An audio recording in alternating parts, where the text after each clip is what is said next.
Good evening. I'd like to call the Lawrence City Council Subcommittee on Budget and Finance to order. Let the record reflect Councilor Toomey is present, Councilor Vasquez is present, Councilor Aquino is present, and myself is present. Start with Pledge of Allegiance.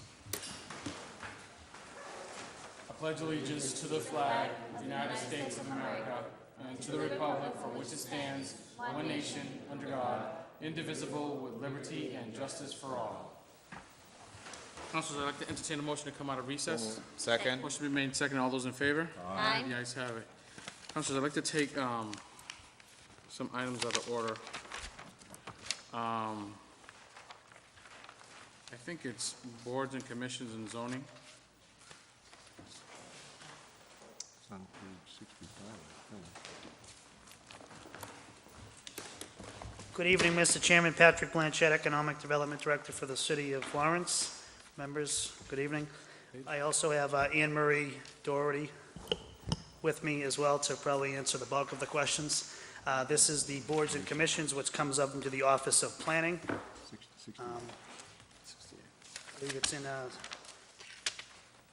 well, the Office of Planning sets, but you want to, the boards and commissions will be on 68, Mr. Chairman, is that correct? Yeah.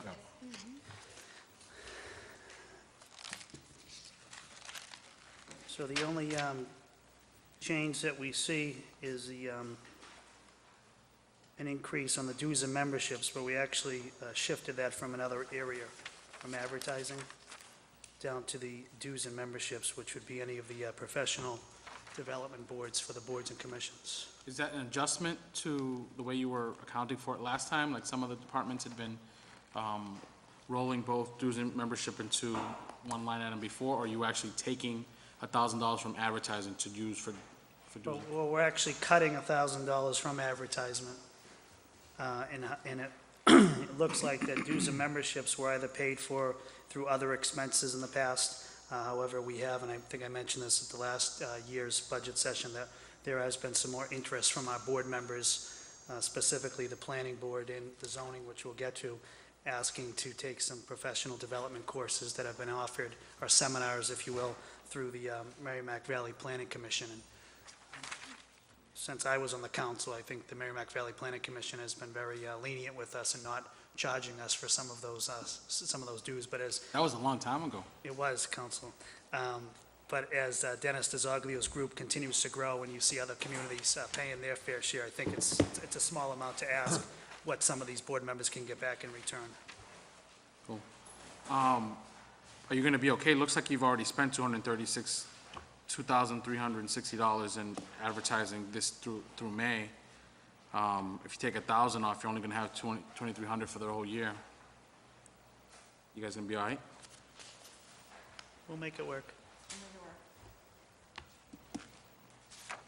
What does that mean to make it work? Councilor Toomey? Well, we believe, based on what we've seen come in, you know, and what we see, any larger developments out there and just how we do our advertising, I think we'll be able to make it work. Obviously, what needs to legally be advertised will be legally advertised. We had a lot of zoning amendments this year, too, that had to be advertised. Excuse me? We had a lot of zoning amendments this year that had to be advertised. About 20 of them came before you as a full body. I mean, like changes in the zoning plan, things of Right, that nature? right. So the city has to pay for those legal notices right off of that. So we're not going to be having that again next year. So Okay. that's that we won't be incurring the costs that we had this year. it. Okay, thank you. That was a 10-year project in the making, so It's still in the making, but it's coming to an almost end. done. All right. Any other questions? That's okay, you're fine. Any other questions for the planning boards and commissions? Mr. Chairman, if I could also make mention, I can get you a copy of this as well. I was just provided it this evening, but Anne Marie had run some numbers for us, and I'm sure you'll see it on your year-to-date revenues. But on that page 68, which would include the boards and commissions, the Planning Board, Lawrence Historical Commission, the Prospect Hill, the total revenue that has come in is $4,145 to date, which I believe is above what we had estimated.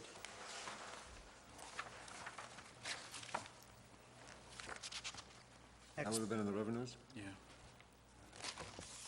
I'll provide you a copy, and also have a copy of the makeup, Mr. Chairman, of the board members, their vacancies as well. so I can PDF that to you for the morning. That'd be great. And that, we'd see that revenue under licenses and permits, or, I believe it's in a different item. You know where that, the zoning, the boards, It's probably on page 13 or 14. I wouldn't have that. how much, what was the number again? I'll just write it down. For the, for this first page, which would be the planning, historical, and the Prospect Hill, which would be 4,145.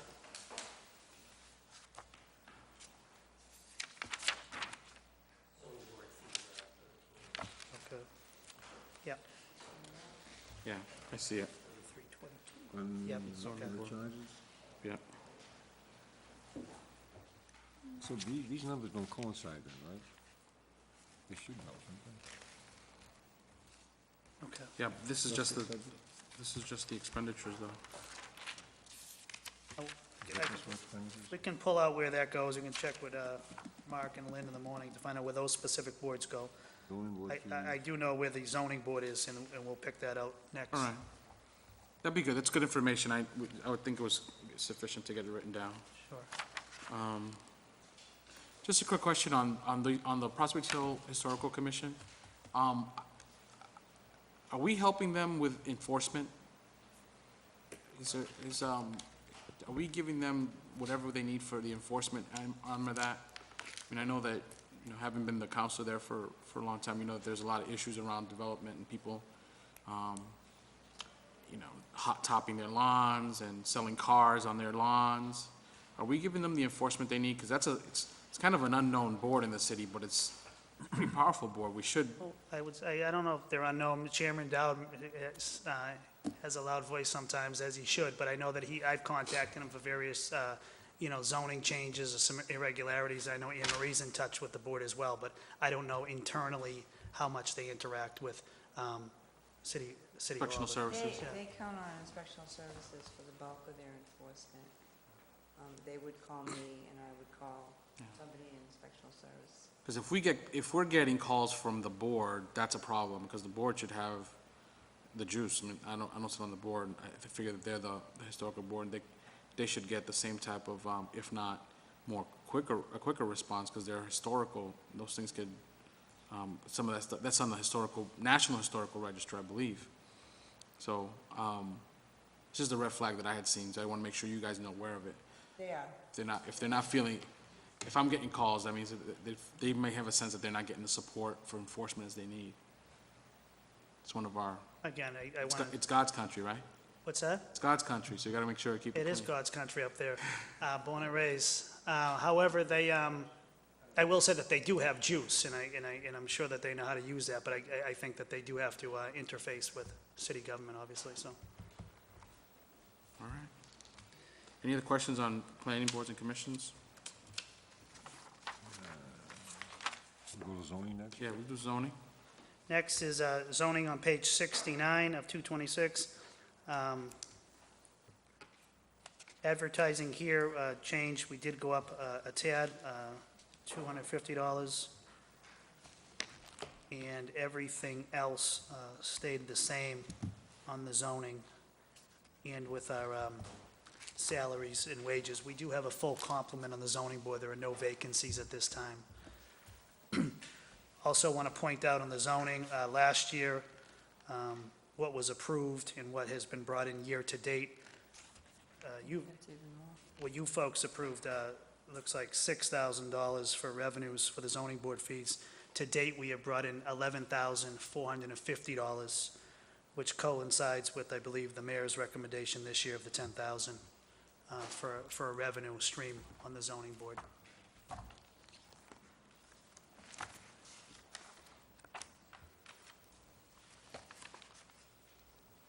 Councilors, any questions on the issue of the zoning board?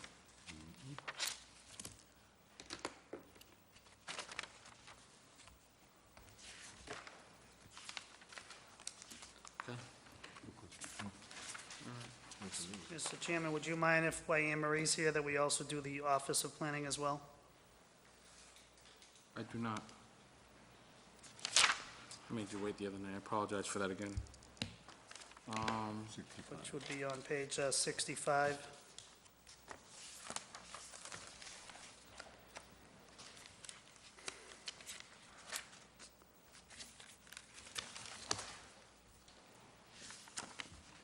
Some of the differences you will see on this page, one being on the salaries and wages, a proposed increase in the non-union salaries had been proposed.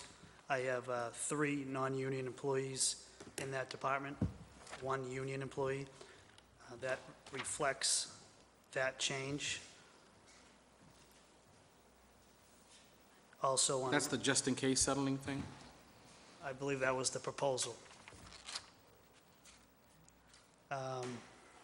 Is it, I'm sorry, yeah, provision for salary and position adjustments, 9,507, which is the largest portion of that, plus includes the increase in the additional day that is being funded. Also want to point out that I have put forth a recommendation to the mayor's office, which is still here before you, for the administrative assistant to the boards, which is Anne Marie Doherty, and also the administrative assistant, which is in my office. The administrative assistant to the boards and commissions, which is Anne Marie Doherty, has worked for the city for 29 years and was at the lowest end of that scale. However, the administrative assistant, who had just left, was at the same salary as Anne Marie. So what I did was, when we hired the new administrative assistant, brought her in at the lowest end of the scale, and I'm recommending the difference to the administrative assistant to the boards. Wrong with that at all. Any other questions, councilors? Through you, Mr. Chairman. Counselor Vasquez? Thank you. Again, on the purchase of services, rental of equipment and space, Yep, okay. it appears that, it's Yep, sorry. That is a proposed, we do not, that's speculation at this point, but in January or February 1st, I believe, the lease comes up for where we're scheduled to be. And I think you'll also see an increase on the, proposed increase on the community development side of the house when they come up later on. So that is just a guesstimate. We do not know what that's going to be. However, if we do extend that lease, we'll have to be before the city council because it's already been 3 years. So to extend it, we have to come before this body to get approval. So at that point, we would know what the figures are.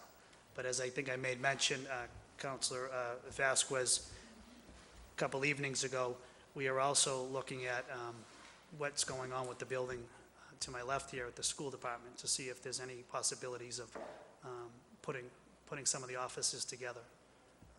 So, and also I see an increase, or actually no, yes, in the other purchase services. It goes from Yep. 150 to 4,000. thank you. That is a request. The city, as you know, we put out a lot of vacant properties for sale. Some properties do not get any bidders whatsoever because we go by what's the assessed value at the assessor's office because that's all we have to go by. I am asking that we look at possibly on some of the larger properties to go out and get an independent appraisal on some of these properties. To then have some backup to match it with our assessor's numbers because some of these property figures don't match. I mean, when you talk to folks that are out on the market that are in real estate, they're not going to come in and pay for some of these larger buildings. So I think it's important to go out and get some appraisals on these properties. That is a lowball figure because I was trying to do some before year end and I've been getting some highball figures on that. So we haven't been able to take care of that. But that request I think will help us in the long run. Specifically, if I may mention, the Holy Rosary School Building. It's currently appraised at a very large number. However, if you ever took a tour in there, I don't know if many would pay more than $100 for it. It's in tough shape. All right, thank you. Anybody else on the planning office?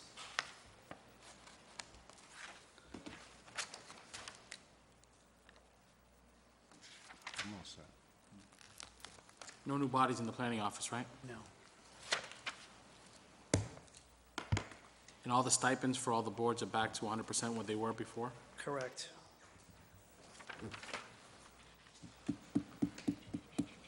We lose any board members because the stipends went away for a little while? Just maybe attendance-wise, but I think they're back. We do have some vacancies, Council, but again, I will PDF you the form, but I don't That's cool. work because of that. Anything else for Economic Development Director? I'll stick around if you need me. It's always a pleasure. Thank you. Thank you. Councilors, next on the agenda, we're just going to go back to the top. Actually, why don't we do this? Why don't we just do community development since we're right in that, we're coming up. Let's do community development. Mr. Barnes is in the audience, I see.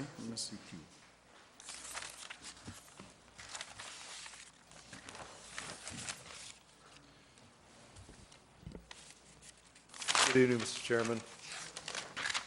I'd refer you to, starting on page 62 of 226. Mr. Chairman, I'm pleased to present the budget proposal from the Community Development Department in the amount of $181,862. This represents approximately 13% of our total administrative budget. There is an increase from last year, Mr. Chairman and members of the council, and the reasons for the increase are that we continue to work on non-grant related projects for the city. And as you know, our basic funding sources, CDBG and Home, have decreased since 2012 because of federal appropriations and the stuff that's going on in Washington. Several of our federal grants that were funded under the Recovery Act, as well as some foundation grants, have concluded.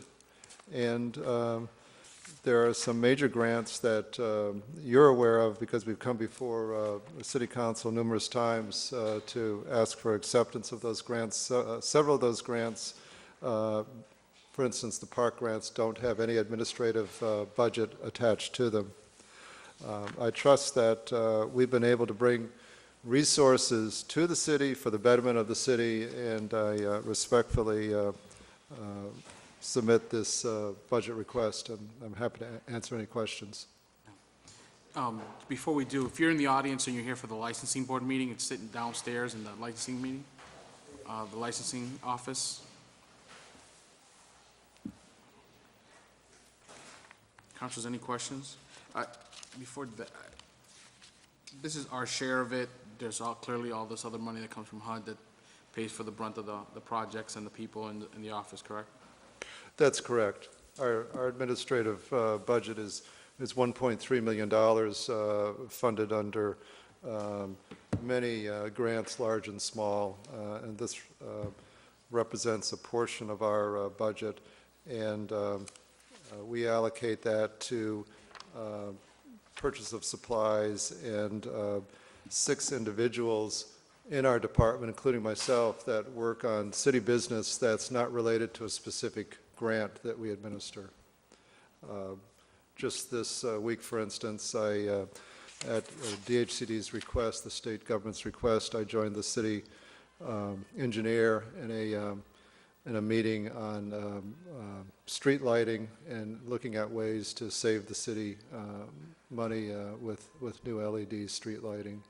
And that's the kind of thing that community development can participate with DPW in assisting in writing proposals and grants. And it's just one small example of many things that we do that are not grant-related by 6 individuals in our department. I'm one of those. Susan Fink, our manager of financial administrative services, also plays an important role in non-grant related activity, and she's joined me today to answer any specific questions that you might have. Councilors? Just, Mr. Barnes, Councilor Toomey? thank you very much, Mr. President. I'm looking at page 64, it says non-HUD grant eligible salary. Could you, unless I missed your explanation, have you explained that? Sure, and as a matter of fact, Who would that cover? there are 6 individuals in our department that would cover. Myself, the economic development officer, the neighborhood planner, the community development manager, the community health worker who works with the Mayor's Health Task Force, and the manager of financial and administrative services. So those 6 individuals, Excuse me, none of these individuals are listed anywhere within the paperwork, is that correct? that's correct. Why is that? I don't think it's called for. I do have a handout that describes those positions. But if the city, this is, I think it's because they historically have not been 100% funded out of the general fund, so just a small we've been subsidizing a small portion of their administrative fees, I think for several years, and it's gone up the last few years. So there really is no position funded entirely out of the general fund budget, but I think perhaps that may be changing, and then we could insert some of those positions in the budget. the only reason I asked that, as I said here. I believe they've all been It looks ordinance. like there's just one person, you know? This is going from $125,760 to $170,000, $45,000 increase. It just looks like there's only one person getting a raise here. Right, but it is a portion of the funding for, as Jim just explained, for 6 employees. Okay, thank you. That answers my question. Thank you. Any other questions on the matter? Through you, Mr. Chairman. Mr. Vasquez? Thank you very much. On the purchase of services, again, I don't know if you already addressed it, but could you once again repeat the rental of equipment and space, the custodial services contracts, and the postage? Previous years, we had spent nothing. This year, it seems combined is just a little bit over $6,000.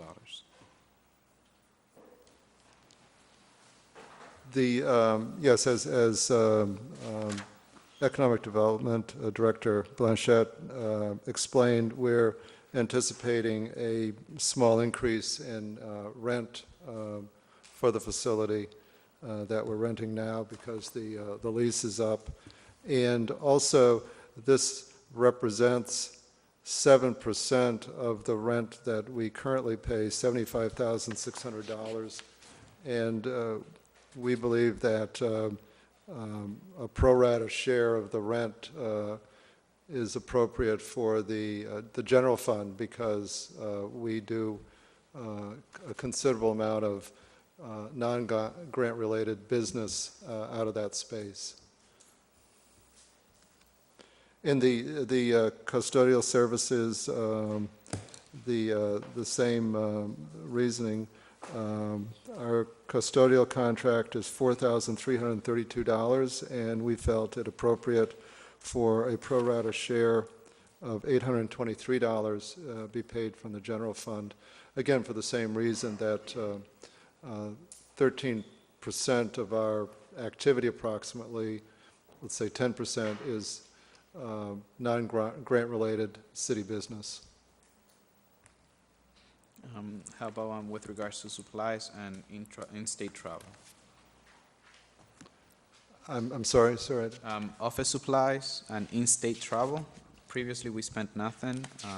The recommendation is for office supplies $1,000 and in-state travel $2,000.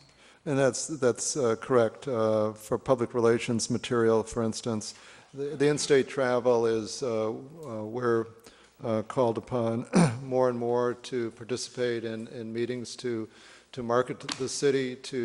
We're part of a Gateway Cities network, and there are 11 of us throughout the state, and the state often has briefings and conferences that we travel to, and that's for the mileage, particularly for myself and for our economic development staff. Thank you. Thank you, Mr. Chairman. How is the Campagnon Park redevelopment, how's that going? How far are we before it ends? I think it's going very well, but the project manager for Campagnon Park is here, and she may want to report on it. Good evening, councilors. I am pleased to say that we are right on schedule, and we anticipate that the Phase 2 renovations to Campagnon Common will be completed by June 30th. The contractor was installing the granite seat walls at the corner of Haverhill and Jackson Street today, so we're very excited to be that close to completion. Can I make a request? Certainly. When we do whatever celebration we do, can we do it not during business hours, maybe in the morning or in the afternoon? I'll make a note of Put it in that. consideration, I'm just putting it out there. Sure. A lot of counselors are working during the day. Understandable. We'd love to be part of that celebration. And we would love to have you Or there. lunch, whatever, it doesn't matter. Keep up the good work. And Thank you. how about the other projects you guys got going on?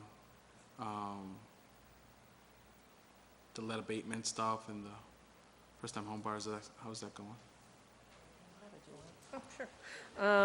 You guys do a lot of stuff, I'm just We getting do, an yes. opportunity to talk about. Our first-time homebuyer program is always very well received. We do between 12 and 15 down payment assistance each year. Our homebuyer officer is always out there looking for other opportunities to bring in funds that we can supplement our down payment assistance program with. Oxford Park is moving right along. It's a little bit slower than Campagnon Common. It won't be finished by June 30th, but that's, if you haven't had a chance to go up there, there's been tremendous strides made up there. It's actually starting to look like a park instead of a big pile of dirt. We were just recently awarded another lead abatement grant. We haven't actually received the grant agreement, but we've received a $2.5 million lead grant for another 3 years. So we will be coming before you as soon as we receive the... How much? $2.5 million, For how many years? 3 years. And that's gonna go for what? It will be for lead abatement for 185 units, I believe? 185 units, some staff time. We'll, again, be doing some training for lead paint removal workers. Cool. And all those projects that we fund through the CDBG block grant, all those things are doing well, and Yes, we're on target for the current fiscal year to have all those contracts fully executed and spent down by June 30th, and we have already had our mandatory financial training for the subrecipients for the FY14 grants, and we'll be getting those contracts out as soon as we've been given the okay. sounds like a plan. Councilors, any other questions? Thank you very much. Thank you.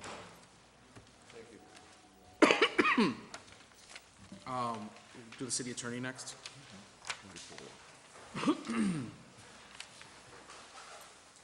44.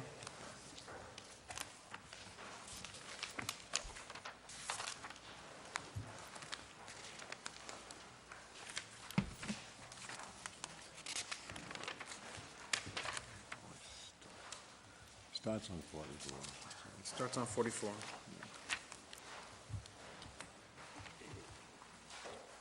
Correct. Oh, is this different? Totals, a little screwy in the original one. 404.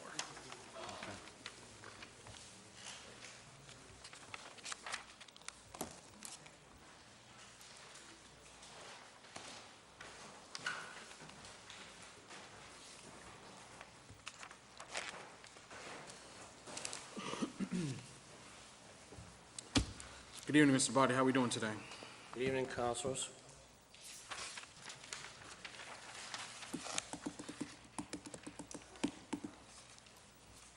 So your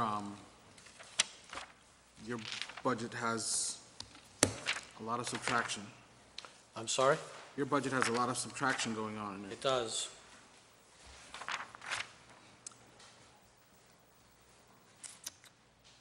By all means, you can explain to us what that means. What does it mean?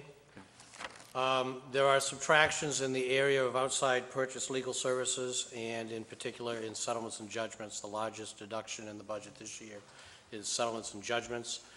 Part of the reason for that is that settlements and judgments are very difficult to predict. Another reason is that if we don't budget for them, they can be put on the recap, and we can account for them in that way, whereas other departments can't do that. In most other respects, the budget remains the same for the department, including the same staff, and for the most part, the same expenditures as we see each and every year. Let me go through it one by one. Go ahead. Mr. Bodie, could we go through this like one by one section by one section? Yes. So I'm page starting on 45. 45 and 46. I'm sorry, page what, 40? 45 and 46. Yes, I'm on 45 now. Okay, now, I see under the,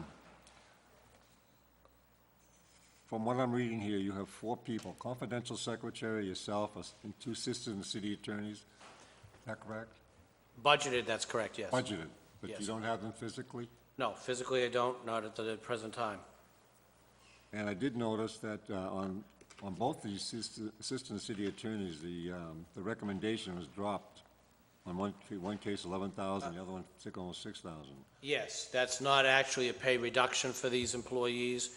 What you have there is the scale at which their predecessors were paid, which is what we budgeted for last year. When we actually hired these attorneys, we hired them less than that to give them room to grow, to be able to get pay increases and so forth. So as a result, although there's a reduction in the budget for next year in that line item, it will not result in a pay cut to anyone. It's money that we didn't spend last year. Now, so in effect, there's only the 2 of you, there's a confidential secretary and yourself, is that right at the moment?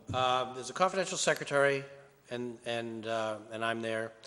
There is a part-time city attorney who will be leaving on medical leave sometime in July. We have one attorney who was full-time, who has left, and may come back and do some work for us on a contractual basis, although that's not been finalized. How is that contractual basis paid? How would it be paid? How would it be It would be paid from this line item if we were to do that. Okay. I assume you're going out advertising for new... We have advertised. I haven't had the opportunity to determine. I know that there have been some submissions because I've received them myself, but I'm unaware as to the volume that may have been received in the personnel office. Yeah, I know, when you were looking for lawyers before, attorneys before, one of the things that pleased me at that time was that one of the lawyers you hired was very much involved with labor relations. Yes, that's what we're, Are you still looking for someone? that else? is the attorney who has left. He has other employment, and we're looking for somebody to come in with that same expertise and preferably with that same level of expertise. He was quite good, very capable, and we had already begun transitioning some work that had been outsourced back to him. And it would be our goal, if we could have everything we wanted in the world, to have someone like him back so that we could then continue to work more of the labor stuff in-house. But most important, the value that he gave to us was also in looking at our practices and procedures and advising us as to how we could improve them so we can avoid some labor issues in the future. It was a very beneficial but short relationship, and we're hoping that we find someone like him. Now, when you advertised before, I assume you must have had more than one applicant come in at that level, right? For that particular type of At position? that level? With that experience? Yeah. No, that was the only applicant who had that He was experience. the only one, the only one? Yes. So there's no one else you could have drawn on in the future for that particular job? Had there been someone with that level of labor experience, we would have reached out to them and asked them if they were still interested in working for the city. But there was nobody who had, he was alone as someone with experience in labor relations. There were other lawyers, well, I misspeak. There was another attorney who was an assistant city attorney, but for other reasons, I don't think that he would have met our needs. Okay. And I still feel that way, which is why we wouldn't be reaching out to him. But other than that, no, he was the only one that had depth of experience, and frankly, he had it both from union side and management side, which was very beneficial. Great. Just do a follow-up there. Did I hear correctly, you are now down on attorney? That is correct. hired 2 and then 1 left. That's correct. How long was the year? 6 weeks?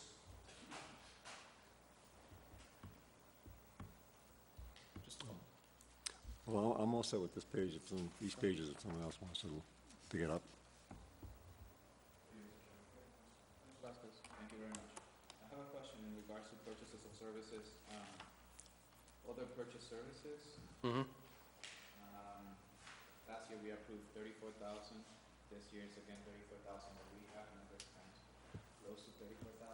I'm sorry, what was the question? I didn't hear you. I apologize, Councilor Vasquez. Purchase of services. Yes. Last year, we, for other purchase services, we approved 34,000. Yes. The recommendation for this year, once again, is 34,000.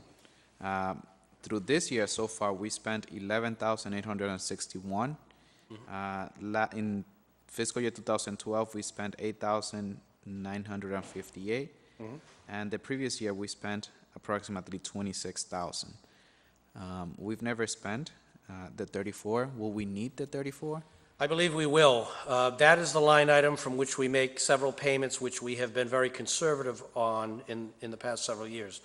We pay for deposition transcripts and stenographer fees from that line item. The Attorney Ruano, who works in our office, has been out on depositions, I'm going to say 2 days, 3 days a week for the past 3 or 4 weeks on a case where there's an allegation, I mean, it's made headlines, it's an allegation that a city employee raped a woman, and that's going through extensive discovery. Therefore, because there are so many people who are being deposed, we're probably talking 30, 40 depositions by the end of it, and we'll be buying the transcripts, which in the past we kind of didn't do, and the reason we didn't do it was because we had outside counsel who was buying them. We weren't going to buy them twice. Now we'll be doing that, so I expect that number will be used more. I'm hoping it won't be 34,000 again. I'm not looking to spend 34 just because it's in the budget, but I will think it will be more than what we spent in the past year or two. Okay. And then I had another question regards under the line item supplies, books and subscriptions. Yes. It seems that on average we spend somewhere between 4,500 or so. Yes. You're requesting for next year 7,500. Is it likely that we will spend? That, we have not contracted for online legal research services. We are in the process of doing that. The charges are changing, so that's another reason for the delay, because there'll be different charges by the time we get it under contract. That will be expensive, and that will take up at least that balance there. Okay, all right. Thank We're you. not looking to buy LexisNexis, are we? Are we looking to buy it? Yes. You guys have that? No, we don't. And you'll have the legitimate controls and oversight on that type of software? Yes, we will have, You won't have a reliving of... and just so you're aware, too, the mayor has made it very clear that he wanted me to get this months ago, and we haven't done it yet. We will have a people tracking software package similar to the one that created so much controversy here a few short years ago, but the use of will be restricted and monitored. The guarantees that we give are great, and the reason we have it, or we seek to have it, is particularly because we have to skip trace people in tax title foreclosure cases. That would be, for the most part, the only use that we would have for it. But to locate people who were once in the Lawrence area who've now moved cross-country, and we do get those on a regular basis. We had a previous version of this from another provider, another vendor, several years ago, and it expedited the process, which took the tax title foreclosures from around 440 active cases down to about 40 now. We're adding some new ones in and so forth, but the biggest reason for that was not just hard work, but also availing ourselves of that software. I would suggest as a policy item that you guys either post the login, log off logs of that software so that everybody sees when somebody gets on and when somebody gets off. That's a very good idea. And the other thing, And restrict it sorry. to the use of the computers inside the attorney's office. I'm sorry, I think I spoke. Second part was, and restrict it to the use of the computers in the attorney's Yes, office. it would be. In fact, it's licensed to the individuals. There will only be 2 individuals who can use it. we're buying 2 licenses. We were going to do 3, we're doing 2, and I think that will be sufficient for us. So, yeah, and that's a good idea, keeping a log. I hadn't thought of that, but that's wise. Do we expect having to pay out any suits that we have in the pipeline? Can you just say that without, I would anticipate we're probably, I would think there might be one case that I can think of that might settle, and it might settle this year, it might settle next year. When I say year, I'm referring to the fiscal year. I'm not 100% sure it will settle. It's a case that, we're postured on. We have a mediation scheduled out in Springfield next week on the 19th. That could be an all-day mediation, and it may be productive, it may not. Like anything like this, it's like betting the horse races. You don't necessarily know how things are going to end. Other than that, we do have some cases that expose us to great liability, but I'm hopeful that we're going to get out of them. The rape case is one that I think that we might be able to get dismissed, and we're working towards that. And we'll know sometime late summer, early fall as to whether that's going to be a viable strategy. great. Where does that fall, in the litigation accounts? Would that be under the litigation accounts? I'm sorry, I'm having a difficult time hearing this evening. I apologize, councilors. Would that be under the litigation accounts? It would be under litigation, yes, or settlements and judgments.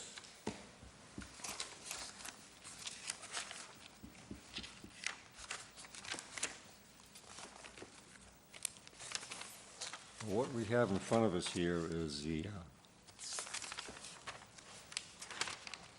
city attorney's administration. Then we have land court petitions, which has nothing in it. The Yes. litigation accounts, claims, and court judgments. The things that have been talked about, do they fall out, they must fall into one of these categories, right? Yes. Are we talking about the litigation? Claims is to pay claims. Councilor Toomey, you're all too familiar with those because I know that we've had many discussions on the Yes. claims that are filed. Right. We don't pay many. We have some that we litigate, and we're involved in those now. And it is what it is. We always budget something because sometimes there is liability. Sometimes there's liability that we acknowledge, and other times it's adjudicated, but either way, if we have a little bit of money in the budget for that, we can accommodate those needs. With respect to settlements and judgments, it's typically been identified in the budget as settlements and judgments as opposed to litigation and outside legal services, which would be paying for the legal services and the attorney's costs, whether it be photocopies, deposition transcripts, service of process fees, summonses, and things of that nature. Well, under the litigation, excuse me. Oh, you're good, you're good. Under litigation account, I noticed it's... What page is that, Counsel, if I may interrupt? 48, Okay, I'm with you. $314,000 reduction. Yes.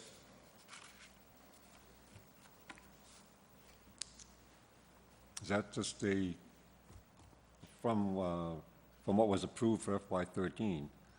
It was 539,000 in FY13. We've had some escalating expenses in that area over the past several years, and about, I think it was 2 years ago, we had great deficiency in it, and we had to supplementally appropriate more money to pay that out. Mind you, well, this is, again, one of those things which is an art of prediction, and it's trying to determine whether this number is reasonable.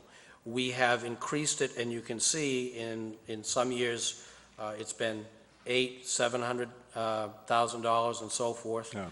It's tapered off a little bit. I think it will continue to do that. I think that's a trend, a slight trend. I'm not sure if it's going to go to 225, but I suppose that number is, as likely as any, given the information and factors we have. And if we need to go back and address it, then we can. But it's enough to at least get us rolling in the next fiscal year. Whether that, I can't tell you whether that will be enough. I just don't know. I know that we have a whole budget here, and I certainly would appreciate the staff, and I wouldn't want to then transfer money from, let's say, a staff position in my office to fund this, because frankly, it's needed. We need people, we need bodies to do the work.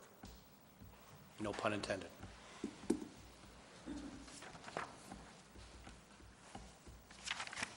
I don't have any further questions on this one. Okay, thank you.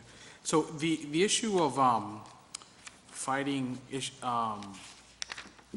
people who haven't paid their taxes in land court, the fact that we don't have any land court money, is that a problem?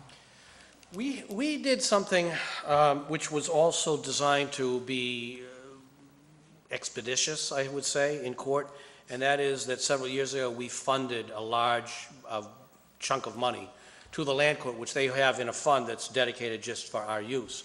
And as a result, that sped up the process. We no longer have to process payments. Every time you file in land court, there's a filing fee, it's $500 and something. Then in addition, there's a fee that's charged after the title is examined, and that's usually $200, $300, $400 for that.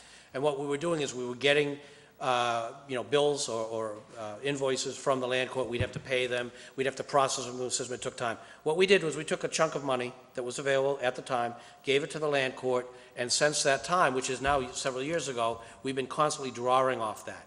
So Was that some of that money that then Counselor Maldonado was trying to put aside? It may have been. I think that would be around the time period when we did it, yeah. And then what we've done also, first of all, we don't have that many new cases to put in. We found that there are some new takings, but they've had problems. We're trying to work out the kinks and make sure that they're accurate. We're putting more time in. We've had interns come in to assist us in researching titles to property to make sure that our takings have all the right information. So when we file them in land court, the land court's not coming back to us and saying there's a discrepancy on the record at the Registry of Deeds. What's the true number here, or what's the issue? The interns have been moderately effective. They haven't been great. It's very detail oriented.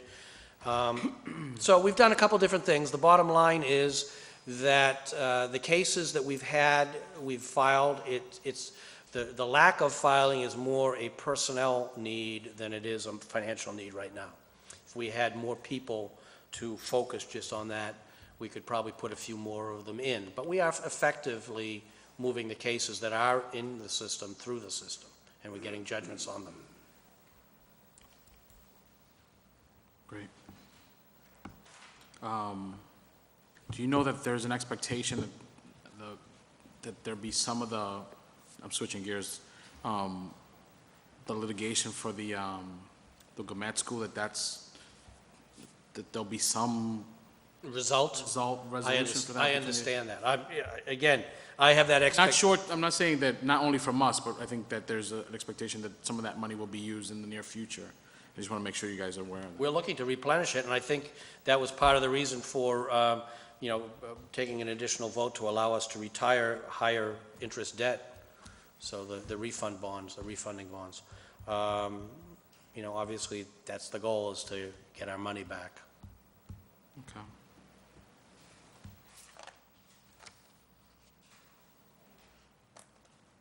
Councilors, any other questions?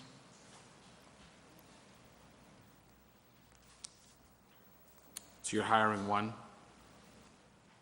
We're looking to hire one, yes. Okay. Have we gone over that? Want to go over court judgments? Unless, Councilor Vasquez Vasquez. has a question. I think he's good. The court judgments.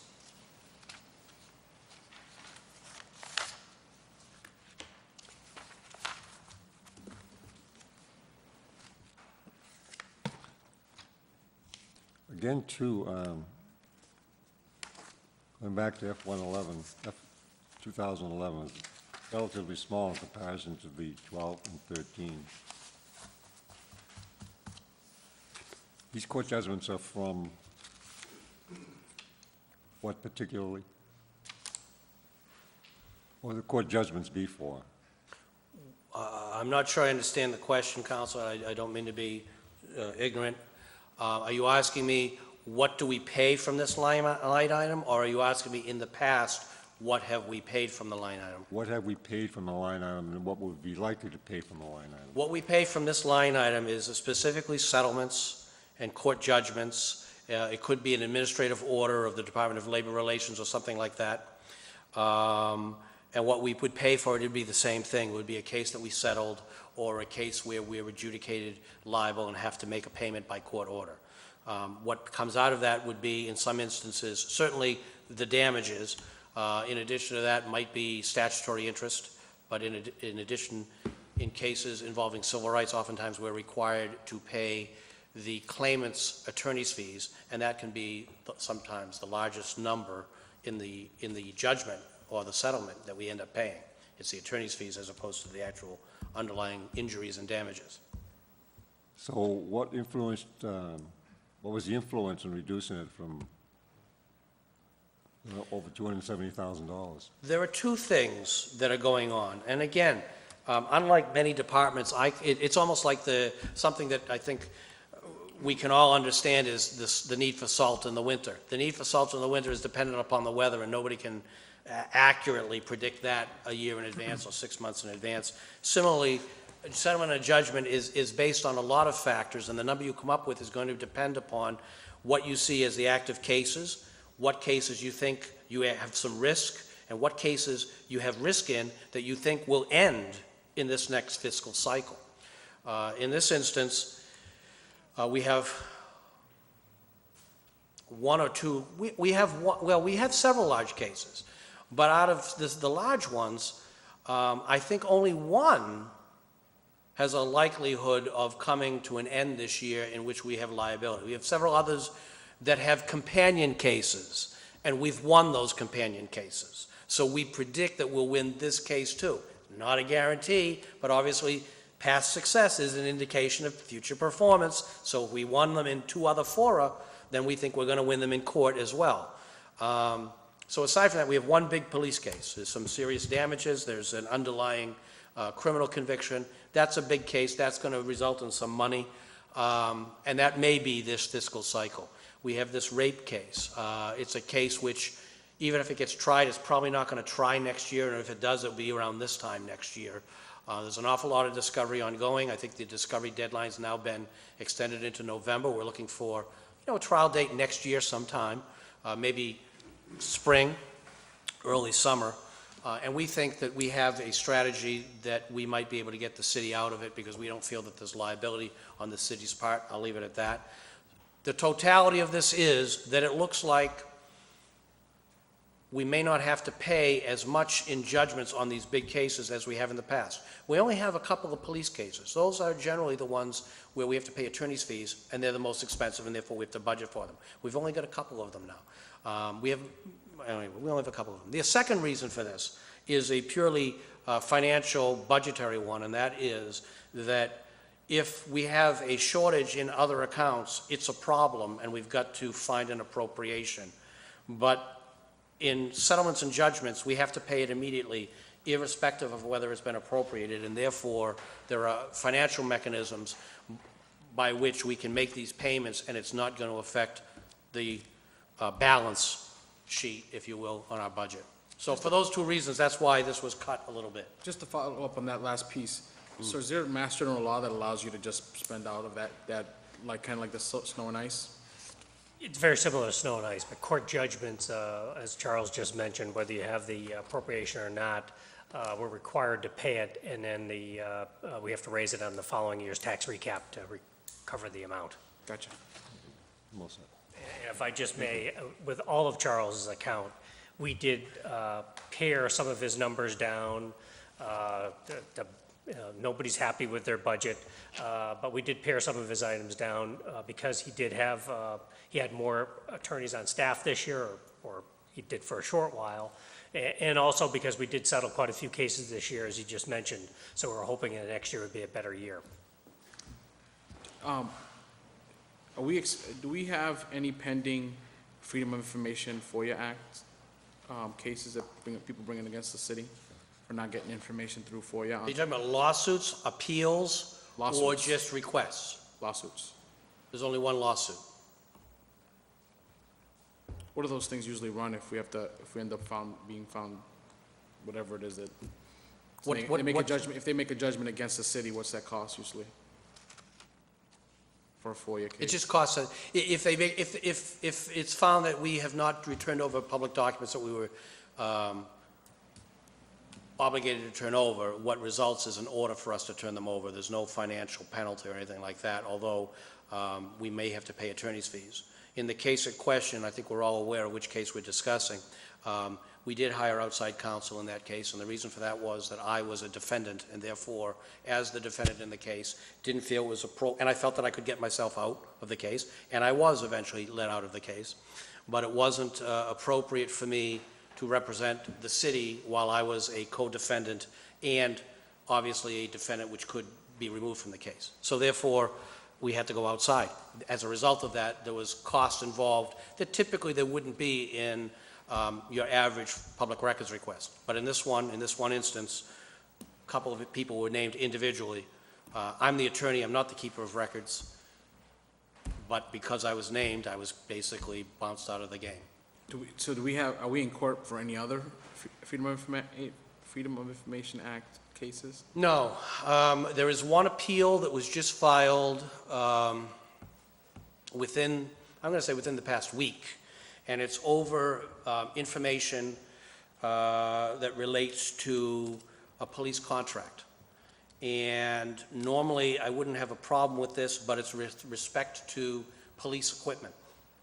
And my argument is that it is a matter that would reveal the city's security measures and our preparedness to respond to criminal activity, and therefore I didn't want to release it because I felt that it fell within that exemption. And that's what I stated. They've appealed it. My point is, although it's just a request for a contract, if I tell you we have the contract, then you know I have that equipment. If I tell you we don't have the contract, then you know we don't have that equipment. And the revelation of that reveals our preparedness. And so my argument is, I don't think so, and we'll listen to what the secretary, the public records officer says. Great. Any other questions for the city attorney? Mr. Attorney, thank you very much. Thank you, Good luck councilors. on the hiring. Yes. Thank you. Let us know Thank if we you. can be helpful. Thank you so much. Council, city clerk, and elections and annual listing. Mr. Clerk, I received I'll wait for you. Before. How you doing? We received a communication this afternoon. I'm not sure if everybody had an opportunity to print it out. Actually, can we do a quick recess? So moved. Second. Motion's been made second. All those in favor? Aye. The ayes have it.